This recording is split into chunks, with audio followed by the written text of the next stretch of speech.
Dans le corps de Christ, nous ne pouvons pas nous engager comme membres ou comme employés de l'Église. Nous avons entendu des gens dire qu'ils vont entreprendre un travail dans l'Église. Ces idées sont tout à fait étrangères à la vérité du corps de Christ. Nous ne pouvons pas rejoindre le corps de Christ. Prenez encore l'illustration physique et voyez à quel point il est ridicule pour la main ou le bras de quelqu'un d'autre de dire qu'ils vont rejoindre mon corps. C'est absurde. C'est une église dans laquelle nous ne pouvons pas entrer sur le plan horizontal. Nous devons y entrer du ciel, par naissance, pas en y adhérant. C'est la loi de la croissance du corps. C'est par naissance, en étant issu du ciel. Et ce qui est vrai des rapports de l'adhésion au corps de Christ est vrai du ministère et de l'œuvre. Nous ne pouvons pas nous engager dans une œuvre ou un ministère dans le corps de Christ.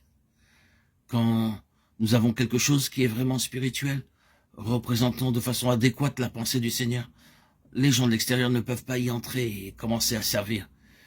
Ils doivent entrer par l'Esprit Saint, dans la révélation qui est là, présente, et y entrer sur la base de l'expérience. Vous ne pouvez pas inviter des prédicateurs à venir prêcher.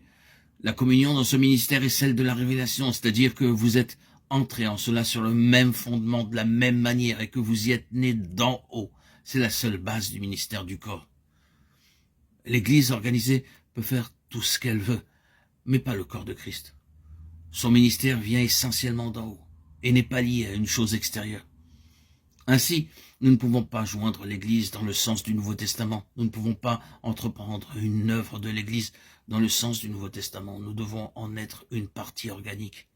Et la révélation de la vérité du corps n'a aucune place pour tel système qui nomme des ministres et des ouvriers de manière mécanique et officielle. Vous ne pouvez pas vous saisir d'un frère et en faire un employé ou un fonctionnaire dans le corps de Christ. Vous le pouvez dans un système terrestre, mais pas ici. Tout cela doit grandir par un processus spirituel. Et c'est issu de la vie intérieure que le ministère s'exprime, grandit. Ce n'est pas officiel, c'est corporatif. Cela ouvre tout un domaine de la vérité qui serait intéressant. Mais nous nous arrêterons là pour le moment. Et demanderons au Seigneur de nous en accorder la révélation si nous ne l'avons pas reçue, car si nous en parlions davantage, tout cela deviendrait seulement pour nous un enseignement de plus. Une vérité, une doctrine. À moins que le Seigneur rende cela vivant et nous en donne la révélation.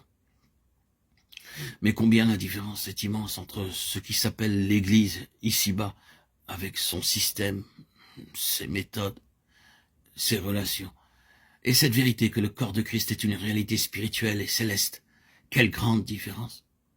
Cette réalité céleste et universelle dans sa dimension et dans son ministère, bien qu'elle puisse être simplement représentée par une poignée de croyants dans un lieu, c'est un ministère universel. Quelque chose qui n'appartient pas au temps ou à l'espace. C'est essentiellement spirituel, céleste, illimité.